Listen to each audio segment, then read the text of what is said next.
Hello and welcome to the Service Management Show from the team here at Efficos. I'm Gary Blower. I'm a Service Management Practice Lead here at Efficos. And in this episode, we're going to be talking all about taking asset management beyond IT. I'm pleased to say I'm joined by a guest as always, and I'll let Kevin introduce himself.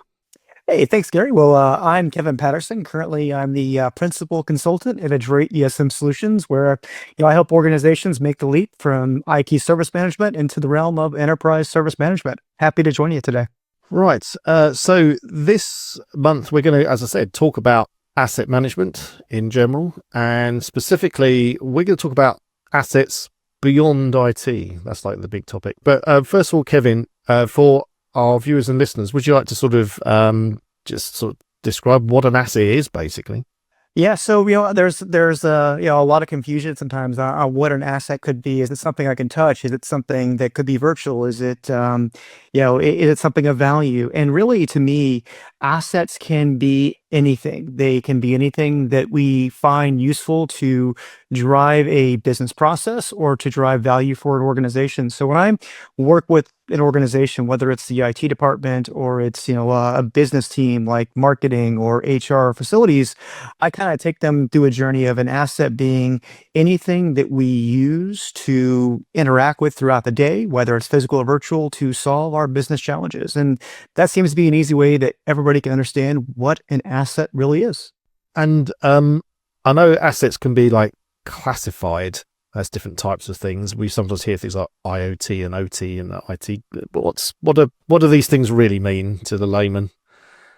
Yeah, so it's interesting, right? So I've been I've been in IT for over 25 years, right? And on that journey, we talked about assets in the beginning days as being, computers, right? We thought of assets being, I've got laptops, I've got servers, I've got printers. These are assets. And honestly, those are all great example of IT assets, right? But then over the years, things changed a bit, right? We started hearing about, IoT over the last, say, 10 or 15 years, where it's the, Internet of Things. Well, what are these assets? And this really can be anything, right? So it's funny, I've got a scanner in my home that is scanning my environment, and I think it picks up about 5 or 6 compute devices, traditional devices like we talk about assets, but on top of that, I got 16 other devices that are more IoT devices, things like my Alexa virtual assistants. I got a few of those running about. I've got a saltwater aquarium that is on the network, and the lighting, again, I consider that IoT, Cool. right? So there's so many things that we have in our modern lives that are really considered kind of IoT, right? Internet of Things, and that's I think I read a study last year talking about the average United States home has something like 17 connected devices. And that's just kind of the average, right? I mean, I found more than that in mine. I'm sure you probably have more than that in yours if you were to do a scan and find out what it is. Yeah, I've got 39. It's crazy, isn't it? How Yeah. fast? And I bet if you didn't scan and I asked you that question, you probably say, I've got 15 or 16. Yeah. You just don't realize how prevalent it is that these things are scattered about your home. And then I'm sure we'll talk about this later, but think about that in the enterprise context of an office space, just how many things are, not just deployed by the organization, but, from a BYOD perspective, how many things have made their way into the office network. And then I just can imagine what the IT security team feels like. Every day they come in the office and see these new things popping up. That's if they can find them. So it's there's definitely a lot of things about today. And then we have, the OT, the operational technology, right? Now I'm lucky in my background. I'm back in 2005, 2008. I worked in manufacturing, and we had lots of OT devices back then, right? These are things like devices that are, driving our manufacturing cells, things like, our tooling that was on a network that we used to collaborate and things like these. That was really purpose-built equipment to drive a business process, right? Or to provide value. And you're seeing more and more, verticals like manufacturing and healthcare and others that have a plethora of these OT or operation technology assets that aren't quite computers themselves, but do have a chip inside and are on the network more than likely, and are part of delivering value to the customers. So all three of these things are important, right? So nowadays, when we're talking about asset management, we really have to, talk about them all holistically and not just focused on one particular type, because they're all interdependent, interconnected these days. Yeah, absolutely. I remember last early this year actually. I went to the OTC event in Houston, which is to do with the energy sector, which is this massive event with like 300 exhibitors and stuff. But it blew me away. I hadn't considered just how many things like monitoring devices and network connected things there are involved in everything from, kind of solar generation through to even like good old fashioned drilling in the grounds and sucking oil out of the sea. There's like hundreds of these sort of monitors and all these other really smart nets of analyzing all the equipment under the sea and stuff. It's incredible. So yeah, absolutely. It's technology is pretty much everywhere. And on that point, I thought we spoke previously, and I thought it'd be a good opportunity to share some unusual stories about some of the unusual assets we have come across in our kind of careers so far, and what sort of challenges we had with those, and how we overcome it. And would you like to start? So I can go back to the way back times. So I got into IT back in operations in the year 2000, right? So kind of ran the operations path for nearly 10 years before I jumped in and started doing service management work for ITSM vendors. But during my operations time, I saw all kinds of unique and interesting things, right? So I worked for a company out of Sarasota, Florida. We did discovery and management of things like old PBXs. Now I'm not talking like the new contact centers. I'm talking, Meridian Option 11s, these big honking things in closets, Mm, right? So yeah, we were discovering, these types of things. Yeah, and discovery was a loose term, right? Because these weren't on the network, right? We were actually, using our technology to figure out what was at the other end of contact closure connections, right? So yeah, the logic until in that was pretty complex to understand what type of device these things were. And also, too, you had other types of ports you plug into, like RS-232, those old 9-pin DBs. So yeah, we were constantly finding ways to scan and discover what device was on the other side when we plugged things into those terminals and for discovery. So, and then on the other side of discovery, you've got, well, how do you manage these things? So we also were managing things like, oh, if there's certain alarms, we would actually take those contact closures, translate it, and pass that on to a centralized server somewhere before the cloud that would be used by techs to not just know what the equipment was, but to figure out what the alarm would be. So that's kind of one interesting thing I saw way back in my career when I started working with assets. But then I got a really interesting project with the Department of Defense. We started taking that same technology and using it to discover and monitor military equipment, which this is back in the early 2000s, but most of their equipment was from like the 1970s and yep. 80s. So you can It's imagine hardened. there's not a lot Yeah. of, well, Yeah. you think of the military modern, you think of these big, F-35 fighter jets that are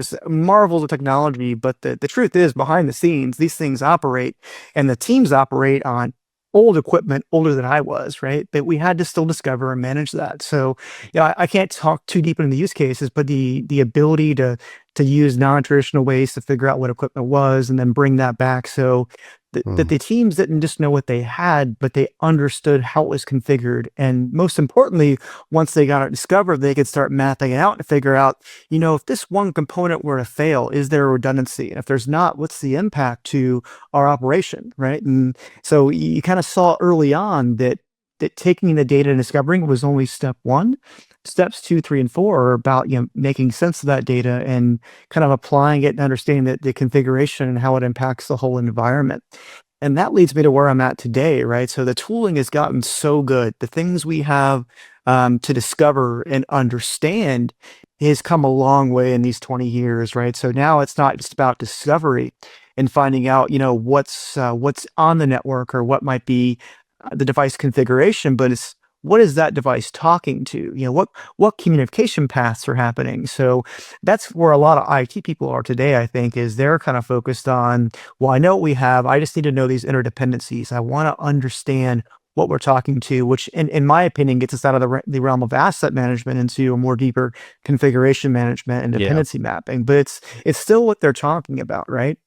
And then, recently, say the last 4 or 5 years, the use cases I've been getting involved in are really, enterprise service management, asset management. These are things that, outside of IT for our business teams like HR, facilities, marketing and finance, they're starting to realize that they need to start tracking things. And it's difficult too, because I mean, you and I have kind of lived in these tools for a long time, but the older days, the tooling was very inflexible. You had a data model, and yet thou shalt not deviate from this data model, right? You really couldn't. There was no flexibility, and with enterprise assets, we don't track things the same way. There's other attributes we need that are critical that might not be on that list, and we need that flexibility to configure. So lastly, it's been a lot of those type of use cases. My favorite one today, I'm working with a research university over on the west coast of the U.S.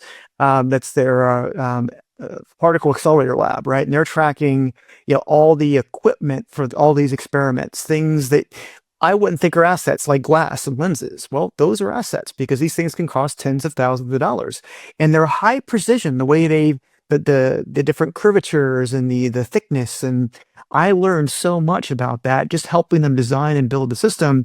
But to me, it's one of my most favorite use cases now, because I couldn't discover anything on that. It was all, getting spreadsheets and files and then kind of making sense of it, loading it. But that's probably been the most interesting use case. In fact, I joke with some of my Atlassian friends. It's like, we always talked about working in high velocity. It doesn't get more high velocity than a particle accelerator, Yeah, It's shooting things across. And that's been a treat, to be honest, working with those guys. yeah. Those are my favorite sort of ones that I've had as well. They're kind of, you get the IT ones, and they're kind of they're never straightforward, but they're fairly routine. And then you get the kind of real edge case ones like that. And I think I shared with you before about the most infamous one, or the one that I talk about quite a lot, is in the UK on the kind of motorway or freeway network. We have traffic cameras because we have terrible traffic, and like every sort of half a mile or so, or and at every junction, you'll see these big grey cameras that kind of monitor the traffic, and they can use that to control like the speeds and things like that. And I actually work for the company that provides all of those for the whole UK network. And when I went to the meeting with them, they wanted to set up a service desk, and they wanted to have the asset management CMDB with it. The guy literally came in with good old fashioned blueprints on great big sheets of like A2 paper, and like, proper blue colored schematics, and put them on the table. And then he had like boxes full of parts, and he was getting all these parts out and going, look, this is everything I want to be able to track. I was like, wow, okay. Let's start kind of, drawing up what this is going to look like, and start thinking about how we can start to prototype an asset model for that. But they did it, and it's still used today. And like the things you said, it goes down to the lens or the circuit board that's in the camera, and they know which batch that came from when they ordered it from that manufacturer, so that they know if they have a problem with maybe one or two cameras that have the same circuit board, that they then can just get a replacement for all the cameras and just go around and service them all. So it was interesting. It's amazing what the uses are for that data, right? So you brought up a great use case there about, if we notice certain patterns and things failing, we can kind of track it back to a batch, and we know where those batches are deployed too. It's those types of things that we really need to do a better job educating some of the non-IT folks on, because once they make that realization, they'll come around to putting more effort into their practice and processes for asset. I think back to my time in the field. I was lucky back in those days. We were all in the office, right? There was no remote, so you kind of knew what was going on. But I remember there was an old Dell Optiplex model that the capacitors were popping all the time, right? And I knew about that because I had 7 die in a week. But had I been in a larger organization with tens of thousands of machines instead of only a few hundred, it might have taken me weeks or months to realize that pattern. But had I had a good asset tool connected to my service management solution, I could have spotted that problem much earlier. And so the data really is key to getting that in. So it's interesting to kind of hear you're talking about this use case serving outside IT for the same type of value. And I love those stories. It's great to hear. I guess to sort of bring the conversation round, the thing that we ought to really talk about really is what is the best place to start if you're going to be starting either with an IT-based solution, or even something like we just said, some of these examples we've just used. So what sort of things do we need to sort of consider? Like, give me that example, the guy comes in the room with all the blueprints and the boxes of nuts and bolts. Where would you start, Kevin, with that conversation? Yeah, it varies, right? Depending on the person I'm talking to, right? So if they've got minimal, asset management experience, at least from the tooling standpoint or from best practices standpoint, I kind of start before we get to the blueprints and really get into awareness. And I try to bring it back to, what are the use cases we're trying to solve? It's not just about putting these things into a database or into a spreadsheet and just being able to pull them up and say, here's what I have. So I tend to start with, understanding the use case. And even before that, getting into awareness, right? And talking about the benefits, advantages, of things we could do, kind of talking about the art of the possible with them. It's like, hey, you're coming in thinking this, but let's just think, going forward, we can do these other things too. And one pitfall I see around this, and I was kind of falling into this myself, and I've seen other practitioners do it as well, is we use a little too much technical jargon when we're talking to some of these business teams, right? So, I might know ITIL, I might know, CMDB, asset configuration management, CI. You and I could probably throw acronyms all day long, but I said, if we yeah. use this, if you use the jargon too much, we're going to lose the audience, right? So, or lose the person we're talking to. So, as part of the awareness, I tend not to use the jargon. I'll break it down into more simple terms, like, that they understand, or even try to learn their terms and say, here's what we're doing. And I joke right now, I'm an Atlassian consultant, and I find if I use the three letters AQL more than 3 times in 30 minutes, I'm talking wrong, right? So I need to kind of walk that back and talk more in more basic terms. So yeah, for me, it's awareness before we dig into those blueprints, right? Because chances are what they're going to bring me might not be everything they need. In fact, I know it's not. I'm going to come up with some things in the design that they don't have readily available. They might have to go into retrieve, right? And when you're dealing with the enterprise service management side of the house, it's not always going to come from a discovery tool. I mean, if it's IT, sure, there's a plethora of tools out there, SCCM, and Intune and Jamf, and we're going to hook into that. We're going to bring it all in. But on ESM, it's much more going to be, in my experience, either spreadsheets or software going to be in people's heads, or in your example, printed documents. It's a printed blueprint coming out of a filing cabinet from 1997, and we Yes, got to take that. basically. And so that's kind of where I start, is kind of understanding what we're trying to accomplish. And in a perfect world, we haven't picked a tool yet, right? But nowadays it seems like there's already tooling in place, and we're just going to kind of shoehorn your ESM use cases into your IT service management platform. Yeah, I wish it wasn't so. I wish we were able to kind of pick the right platform for the right problem, but today I think it's really about getting value out of the platform the organization's chosen, and then making that use case work, and kind of doing workarounds of known workarounds of workarounds to make it a good customer experience for them. So that's kind of where I've been starting. I yeah, 100% agree. I had a weird conversation a couple of years ago with a very well-known motor racing brand where they kind of said to me, "Oh, we want to track all of our devices on all the cars." And my first question was, why? And the second question was, what are you going to use that data for? And it turns out what they were really doing was that a lot of the devices on there only had a fixed lifespan, so they would only last like 1,000 laps or whatever it was. And so what they were really looking to track was the life cycle of those devices. So when you then approach it from the other side, it's like, okay, then so what you really want to be able to know is when were they fitted, how long have they been on the vehicle, and when do they need to be replaced? And you kind of then start from that point, rather than where they're originally starting from, which was these really complex interconnected diagrams of how this node connected to this node and sent it through the network port back to, I was like, we don't need any of that, do we? We just need to know how long it's been on the car. Which is important, right? Yeah. Yeah, So yeah. it's funny, a similar use case when I was in Atlassian, wearing the Atlassian hoodie and the Atlassian hat, I got to work with Rivian, and same Mm. thing as a few years ago, but they were tracking all their concept cars, all those parts and all those things were tracked as asset objects, right? And they could tell you when they were having an issue with these vehicles, like, okay, going back, it's this batch or this. I mean, it's amazing what you can do if you have that data. Me with my car, it's say when the light comes on saying I need brakes, okay, I'm going to get brakes. But for an F1 racing, organization, I suspect it's much more critical than that when it comes to putting those brakes on. And I get it. Yeah.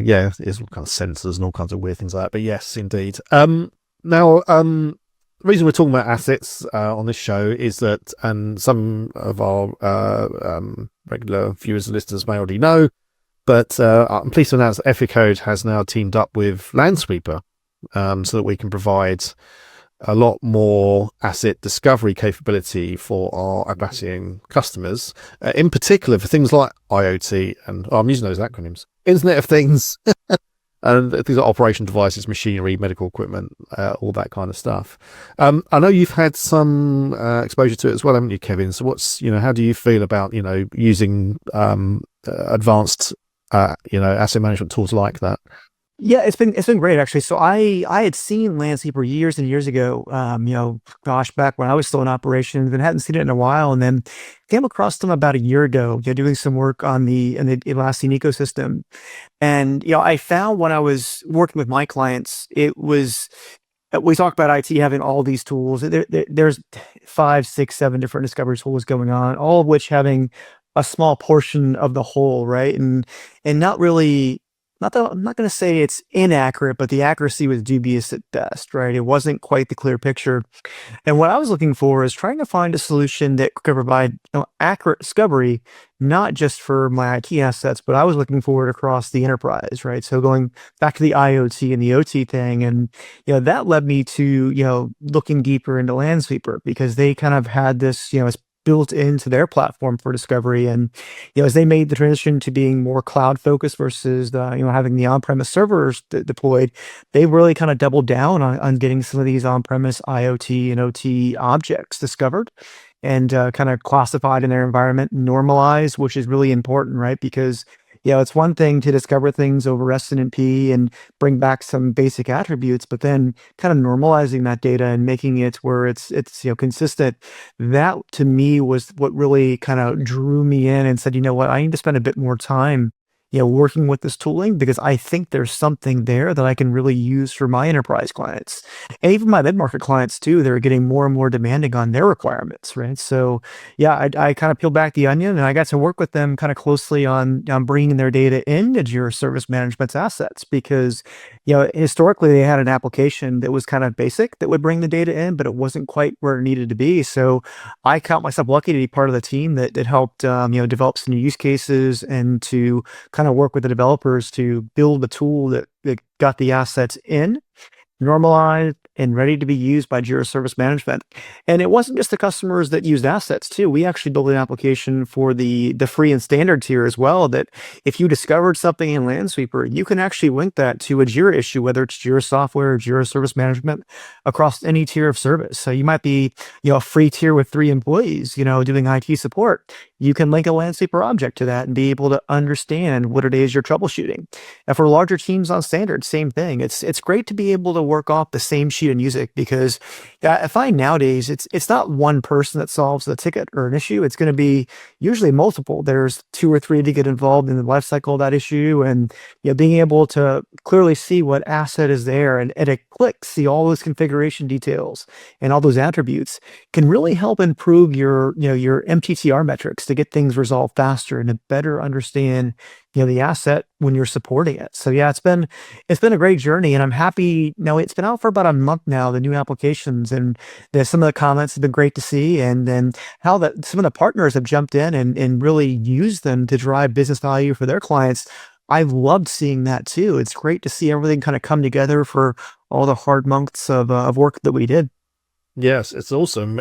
It was actually a conversation with one of our customers actually about a year and a half ago, that because I was aware of Lansweeper for a long time. I've worked with other platforms and things like that, and there was a conversation we had with a customer about 18 months ago who were using Lansweeper and were basically singing its praises, saying, you guys should look in this more often. It's really good. And then obviously since then, we've kind of formalized a partnership with Lansweeper because it's just so good. So yeah, and I've had a play around with the new version of the apps, which released, as you mentioned, released a couple of weeks ago, and yeah, they're really good in terms of like increasing the capability that was there before. So yeah, very happy with them. I'm looking forward to other people making use of them, really. So yeah. Right, let's kind of wrap things up. We've gone a little bit long, but it doesn't matter. Kevin, where can people find out about more of what you're up to and the kind of things that you're interested in?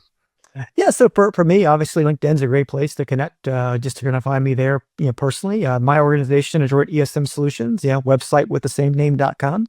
So we do some content there and have some good information about what's going on in our organization.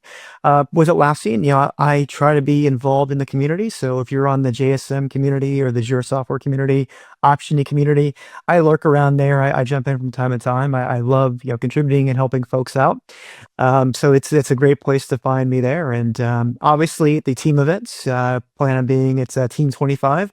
Team 24 was great. I actually missed Team 24 Europe. I was have my ticket, have my hotel booked, and darn it, that hurricane came out of nowhere. And oh yeah, I kind of I ended up recording my segment virtually and then sending it to my Lansweeper colleagues. I'm like, hey, you can still use me. Just put this in because chances are I will not have power. And sure enough, we did not have power. We lost power for a few days. But luckily, Team 25 is going to be before hurricane season, so I'll definitely be there and got some great things to share about asset management, assets, and kind of going beyond, kind of keeping with this enterprise service management because, we're really finding a lot of companies are starting to go that direction, and we're trying to get as much good practice details out there as we can. Yeah, that sounds awesome. Yeah, I'm not sure if I'm going to be in Anaheim, but I was certainly we bumped into each other as we called when I met you the other week.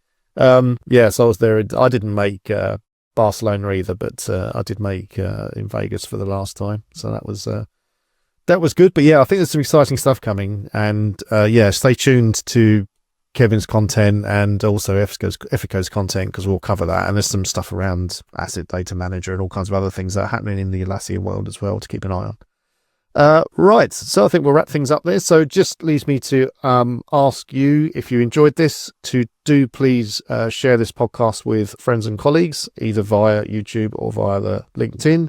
Like and subscribe and all that other good stuff. If you want to leave us comments, we do read them all. So do by all means leave us comments and we'll get back to you. And likewise do the same on LinkedIn, where you can also find me lurking around from time to time. Also, we do release to thank Kevin for joining me this month. Thank you, Gary. Great having you. And we'll be back next month with another service management show. Until then.